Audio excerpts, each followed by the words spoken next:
Είναι εδώ ο κ. Πλάτωνας Παντερής, είναι ο πρόεδρος της Ένωσης Στρατιωτικών Περιφερειακής Ενότητας Ιωαννίνων. Καλησπέρα κύριε Παντερή, σας ευχαριστώ πάρα πολύ που είστε εδώ. Εγώ σας ευχαριστώ για την ευκαιρία που μας δίνετε, που μας δώσετε το βήμα να πούμε κάποια πράγματα, γιατί εμάς είναι λίγο, όπως γνωρίζετε, δύσκολο να έχουμε την επαφή αυτή με τον κόσμο, να γνωρίζει ο κόσμος ποια είναι τα προβλήματα που μας απασχολούν, και για μας είναι μια πρώτη τάξη ευκαιρία αυτή τη στιγμή που μας δίνετε να πούμε κάποια πράγματα.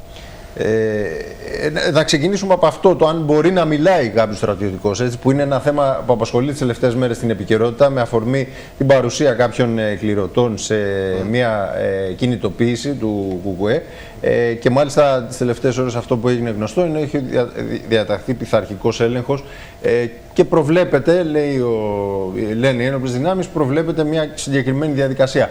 Για πείτε μας, εσείς έχετε καταρχάς συνδικαλιστική έκφραση, η οποία είναι θεσμοθετημένη. Είναι θεσμοθετημένη, αλλά και πάλι σε όλα αυτά υπάρχουν κάποια όρια. Όπως και εμείς, σαν συνδικαλιστές, δεν μπορούμε να χρωματιζόμαστε, πολιτικά δηλαδή.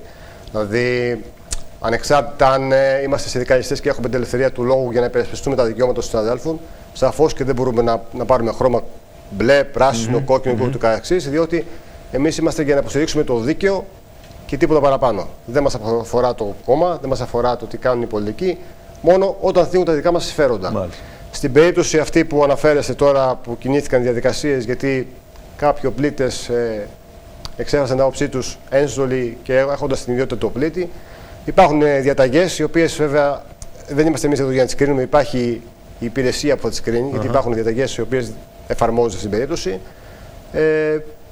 Βέβαια, είναι κάτι το οποίο εμάς δεν μας εκπλήσει, γιατί όταν υπάρχουν μέσα, ακόμα και στο δικό μας στράτευμα, υπάρχουν και συνάδελφοι οι οποίοι έχουν εμπλοκή σε τέτοια θέματα, δηλαδή δεν διστάζουν να εκφραστούν πολιτικά, βρίσκονται στο Υπουργείο κάποιοι, μπορούν να στηρίξουν κάποιο κόμμα, να μην πω σε λεπτομέρειες. Πόσο μάλλον κάποιος ο πολίτης, ο οποίος αυτά τα λαμβάνει γνώση και δεν μπορεί να έχει την απόλυτη κρίση ότι αυτά που κάνει δεν είναι νόμιμα. Δηλαδή πρέπει και εμείς να είμαστε κάπου, δηλαδή, όχι εμείς, δεν αναφέρουμε προσωπικά, και εκ των έσω του στρατεύματος να είμαστε πιο προσεκτικοί στις κινήσεις μας. Θα μπορούσε, ας πούμε, τώρα υποθετικό είναι το ερώτημα και ίσως μοιάζει και αφελές, χωρίς τη στρατιωτική σχολή να πάει ο συγκεκριμένος και να απειλήσει και να πει ό,τι θέλει, έτσι, αλλά όχι να επικαλεστεί το στράτευμα, το εθνόσημο. Αν δεν φορούσε τη στολή, αν δεν ανέφερε την ιδιότητά του, σαφώς δεν θα ασχολούνται να κάνει ένα σήμα. Ναι, δεν θα, μπορεί να μην το έπαιρνε κανείς χαμπάρι, αλλά από τη στιγμή που πήγε ένστολος και βγήκε στη δημοσιότητα ότι ήταν ο πλήτης, ήταν φυσικό επακόλουθο να κινηθούν οι διαδικασίες. Θα μπορούσε να πάει με τα πολιτικά. Βέβαια, ακόμα και έτσι η ιδιότητα δεν χάνεται. Δηλαδή, αν κάποιος έλεγε ότι είναι στρατιώτης, σαφώς και όσο υπηρετούμε τη θητεία μας, δεν μπορούμε να εκφραστούμε πολιτικά. Να χρωματιζόμαστε ανεξάρτητα βαθμού. Δεν έχει να κάνει δηλαδή ότι ήταν απλός στρατιώτης, αν ήταν μόνιμος ή οτιδήποτε άλλο. Και προκαλείται έτσι, δημιουργείται και μια αντιπαράθεση και μια σπέκουλα, να το πω αλλιώς. Αλλά τα πράγματα είναι σαφή και τα δέχεσαι όπως είναι, ή είσαι αναγκασμένος να δέχεσαι τα πράγματα όπως έχουν. Έτσι. Δεν έχει να κάνει αν ήταν σε κάποιο συγκεκριμένο κόμμα. Κόκκινος, πράσινος ή οτιδήποτε. Όποιο και να ήταν το κόμμα στο οποίο συμμετείχε και είπε αυτά που είπε ο στρατιώτης, σαφώς και δεν έπρεπε να είναι εκεί. Δεν έχει να κάνει το κόμμα ξεκάθαρα. Δηλαδή, μπορεί τώρα κάποια κόμματα να το εκμεταλλεύονται, αυτό δεν μας αφορά. Εμείς είμαστε ξεκάθαροι ότι πρέπει να εφαρμόζονται οι κανονισμοί. Πάντως και μιλώντας τα τελευταία χρόνια με τους εκπροσώπους, τον Γιώργο τον Θεοδόρου, που ξεκίνησε έτσι μια προσπάθεια τα τελευταία χρόνια και πια είναι εκτός στρατεύματος, ακόμα και αυτή η συνδικαλιστική σας έκφραση ήταν ένα ζητούμενο κάποια στιγμή που κάποιοι το έβλεπαν με στραβό μάτι, έτσι. Δεν το έβλεπαν καλά. Τα πρώτα χρόνια, ακριβώς επειδή υπήρχε αυτή η προκατάληψη, όπως γίνεται και με στρατιώτη τώρα, ότι εμείς δεν πρέπει να εκφραζόμαστε. Υπήρχαν κάποιες σοβαρές αντιδράσεις. Όμως πλέον έχει γίνει αποδεκτό ότι μπορούμε να είμαστε και εμείς συνδικαλιστές, όπως υπήρχαν και τα σώματα ασφαλείας πριν από εμάς. Εκφέρουμε τη γνώμη μας και υπερασπιζόμαστε τα δικαιώματα των συναδέλφων μας με κόσμιο τρόπο. Και χωρίς ακρότητες. Και απαιτούμε το σεβασμό και τη δικαιοσύνη όσον αφορά τα δικαιώματα των συναδέλφων. Τίποτα παραπάνω. Δεν είμαστε ούτε για να διεκδικήσουμε θέσεις, ούτε για να πολιτευτούμε. Είμαστε ακριβώς μόνο για το καλό και το συμφέρον των συναδέλφων. Και υπάρχουν προβλήματα, υπάρχουν πολλά προβλήματα, που θα έλεγα ότι οξύνονται και μεγεθύνονται όσο περνούν τα χρόνια. Έτσι. Καταρχάς, υπάρχει μια κακή εικόνα, φαίνεται σήμερα, και δεν υπάρχει ενδιαφέρον, πρωτοφανές για τα δεδομένα τα ελληνικά, το να υπάρχει ενδιαφέρον επαγγελματικής αποκατάστασης από τους νέους ανθρώπους. Να μπουν δηλαδή στις παραγωγικές σχολές του στρατού των ενόπλων δυνάμεων. Για ποιο λόγο? Συμβαίνει κάτι που φαίνεται παράδοξο για τα ελληνικά δεδομένα, γιατί γνωρίζαμε ότι τελειώνεις 18, περνάς, αρχίζεις πληρώνεσαι, έτσι. Τι καλύτερο δηλαδή για έναν νέο άνθρωπο. Και πολλοί από εμάς ήταν και ένας λόγος που φαντάζομαι έγινε αυτή η επιλογή αρχικά όταν μπήκαν στις σχολές ευελπίδων, υπαξιωματικών κλπ. Ότι είναι η επαγγελματική αποκατάσταση. Ανεξάρτητα δηλαδή αν ήταν φίλοι προς το στρατό, δηλαδή αν ήθελαν να υπηρετήσουν στο στρατό, ήταν ένας λόγος που οι οικονομικές δυσκολίες της οικογένειας μπορεί να αποφάσισε κάποιος να υπηρετήσει. Αυτή τη στιγμή βλέπουμε ότι οι νέοι έχουν γυρίσει παντελώς την πλάτη στο στράτευμα, όποια μορφή και να έχει στο στράτευμα. Είτε αυτό είναι αεροπορία, είτε είναι στράτος ξηράς, είτε ναυτικό. Οι σχολές μας έμειναν κενές. Αυτό έχει να κάνει γιατί τα παιδιά βλέπουν. Είναι μέρος της κοινωνίας όπως είμαστε και εμείς. Βλέπουν τα προβλήματα που αντιμετωπίζουμε, βλέπουν τις προοπτικές που μπορούν να έχουν από μπαίνοντας σε μια σχολή. Αλλιώς ήταν τα πράγματα παλιότερα, υπήρχαν καλύτερες μισθολογικές απολαβές, υπήρχε μια έγκλη στο στράτευμα. Τώρα όλα αυτά τείνουν να μηδενιστούν. Και αυτά οι νέοι άνθρωποι τα βλέπουν. Οπότε θεωρούν ότι με το να κάνουν την επιλογή του να επιλέξουν μια στρατιωτική σχολή είναι σαν να χαραμίζουν το μέλλον τους. Αυτό μας λυπεί πάρα πολύ. Δηλαδή για μένα είναι το πρωταρχικό. Όταν ξεκινάμε με την προοπτική ότι σε μερικά χρόνια δεν θα έχουμε νέους στο στρατό μας και θα μείνουμε με γυρασμένα στρατεύματα τα οποία πώς θα κρατήσουν. Δεν θα υπάρχει η ακολουθία από πίσω, η αντικατάσταση με νέο αίμα. Η ανανέωση του προσωπικού. Καταλαβαίνουμε ότι ένα οργανισμό που δεν ανανεώνεται πεθαίνει. Είναι δηλαδή, σαφώς. κάνουμε εξοπλισμούς απ' την άλλη εδώ, δισεκατομμύρια ξοδεύουμε σαν χώρα. Ποιος θα τα δουλέψει αυτά? Αυτό που είναι κάτι το οποίο συζητιέται γενικότερα και λένε όλοι οι πολιτικοί, γιατί το ψυχοδυναμικό είναι το Α και το Ω. Σαφώς δεν θα υπάρχει το Α και το Ω αυτή τη στιγμή. Έτσι. Μιλάμε για κάτι τέτοιο τόσο σοβαρό. Εμάς μας λείπει πάρα πολύ αυτό το πράγμα, γιατί βλέπουμε και εμείς είμαστε απόφοιτοι σχολών, τα ζήσαμε, τα βιώσαμε, είναι κάτι το οποίο το αγαπάμε. Και όσες και να είναι δυσκολίες, βλέπουμε ότι οι δυσκολίες πραγματικά, χωρίς να τις έχει ζήσει κάποιος και μόνο στην ιδέα τον κάνουν να απορρίψει τις σχολές. Είναι το οικονομικό κομμάτι το οποίο σαφώς. Και εγκαταλείπουν νομίζω και τις σχολές. Κάποιοι που είναι δηλαδή. Και αυτό που είναι το στενάχωρο είναι ότι εγκαταλείπουν νέοι άνθρωποι. Δηλαδή δεν είναι αυτοί που είναι κοντά στη συνταξιοδότηση, οι οποίοι λένε καλύτερα να φύγω λίγο νωρίτερα. Λέω για τις παραγωγικές σχολές. Έχουν περάσει και φεύγουν. Σαφώς. Εγκαταλείπουν τις σχολές, αλλά εγώ το πήγα και ένα βήμα παραπάνω. Γιατί υπάρχουν άνθρωποι που τελειώνουν τις σχολές και είναι 25, 27, 30 χρονών, δηλαδή σε βαθμούς μικρούς.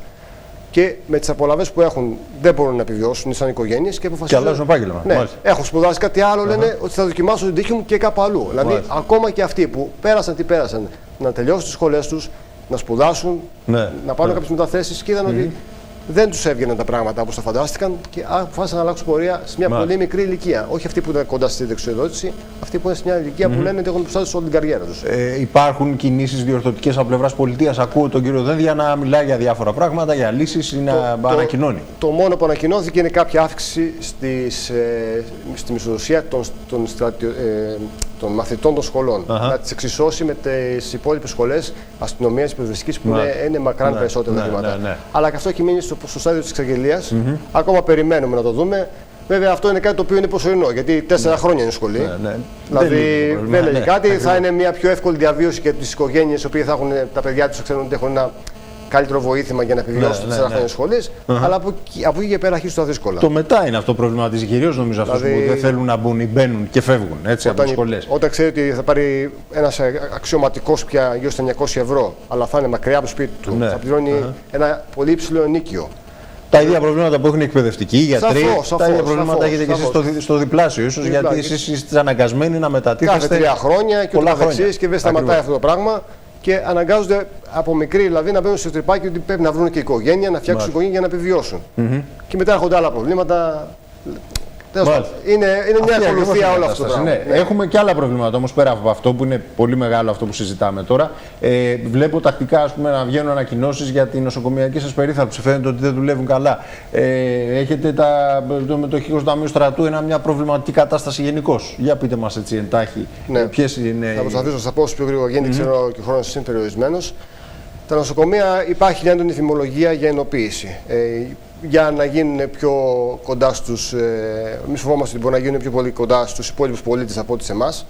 Ούτως ή άλλως υπάρχει πρόβλημα και εμάς και εδώ και στην περιοχή ευθύνης των Ιωαννίνων. Εμείς για να εξεταστούμε, για να καταλάβετε, πρέπει να πάμε στη Θεσσαλονίκη. Στη Θεσσαλονίκη για να πάρουμε σειρά προτεραιότητας, μπορεί να περάσουν και μήνες για κάτι σοβαρό. Για ένα, όχι πολύ σοβαρό, για ένα απλό χειρουργείο ελληνικού διαφράγματος. Μπορεί να περιμένουμε και 2 χρόνια. Δηλαδή υπάρχουν νοσοκομεία τα οποία αυτή τη στιγμή είναι φτιαγμένα για μας, αλλά δεν εξυπηρετούν εμάς. Δεν λειτουργούν. Εμείς για να έχουμε μια απλή νοσηλεία συνταγογράφηση, είμαστε εκτός συνταγογράφησης. Δεν μπορούμε να πάμε σε ένα ιδιώτη γιατρό έξω και να μας συνταγογραφήσει κάτι. Μόνο σε πολιτικό νοσοκομείο και αυτό μόνο με τη διαδικασία του κατεπήγοντος. Δηλαδή, αν κάτι πάθουμε, να γίνει έκτακτη συνταγωγή. Δηλαδή, υπάρχουν κάποια πράγματα τα οποία δεν έχουν ληφθεί. Εμείς έχουμε κάνει ενέργειες για αυτά τα πράγματα. Τα έχουμε αναφέρει στη. Χρόνια τώρα, τα αναμοχλεύσαμε ξανά, τα βγάλαμε ξανά στη δημοσιότητα. Αλλά οι απαντήσεις που παίρνουμε είναι γενικές και αόριστες. Ότι είναι στο στάδιο της επεξεργασίας, ότι θα γίνουν και πάντα όμως μένει κάτι πίσω. Το μετοχικό ταμείο στο που αναφέρατε. Αναφέρθηκε και από τον κύριο Υπουργό ότι υπάρχουν οι αναλογιστικές μελέτες, οι οποίες αυτή τη στιγμή δεν είναι και πολύ ενθαρρυντικές. Αυτό μας ανησυχεί πάρα πολύ, γιατί το μετοχικό ταμείο στρατού είναι το ταμείο από το οποίο συνταξιοδοτούμαστε και παίρνουμε και το εφάπαξ όταν έρθει η ώρα. Για να καταλάβετε ενδεικτικά αυτή τη στιγμή τι ισχύει. Ένας αξιωματικός που θα φύγει αυτή τη στιγμή με σύνταξη θα πρέπει να περιμένει 11 μήνες να πάρει το εφάπαξ αυτή τη στιγμή. Και τώρα αυτή τη στιγμή μιλάμε ότι έχουμε μια κανονική πολύ χαλαρή ροή συνταξιοδότησης. Τα επόμενα χρόνια αναμένεται αυτή η κύμα. Οπότε καταλαβαίνετε ότι αυτό το πράγμα δεν ξέρουμε κατά πόσο το ταμείο αυτό θα αντέξει όλο αυτό το κύμα. Έχουμε κάνει ενέργειες σαν Ομοσπονδία, η δική μας Ομοσπονδία, προς τον πρόεδρο του Μετοχικού Ταμείου με ερωτήματα συγκεκριμένα να μας αναφέρει για ποιο λόγο, αν όντως υφίσταται αυτό το πρόβλημα, για ποιο λόγο έφτασε στην κατάσταση στο προχώρητο και να μας δώσει ποιες είναι οι προτινόμενες λύσεις. Περιμένουμε απαντήσεις, γιατί όλοι ανησυχούμε. Και φανταστείτε ότι ακόμα και οι συντάξεις, δηλαδή κάποιος μπορεί να φύγει με σύνταξη, όπως και ο Θεοδόρο που πολύ καλά αναφέρατε, πέρασαν 5 μήνες χωρίς να υπάρχει μισθοδοσία. Συντάξη μισθοδοσία. Δηλαδή, αν ένας άνθρωπος, συνάδελφος, φύγει από το στράτευμα και δεν έχει εξασφαλίσει κάποια χρήματα στην άκρη, σε μια ηλικία που τα παιδιά του μπορούν να σπουδάσουν στο πανεπιστήμιο, αναγκαστικά δηλαδή είναι ηλικία. Πώς θα βγάλει τα προστοζήνη, πώς θα βγάλει τη μέρα. Μπορεί να περάσουν 5 μήνες χωρίς να μπει ούτε ένα ευρώ στην οικογένεια μέσα. Υπάρχουν ζητήματα, μου λέγατε πριν, και με συναδέλφους σας, με τους επαγγελματίες οπλίτες, με τους εθελοντές.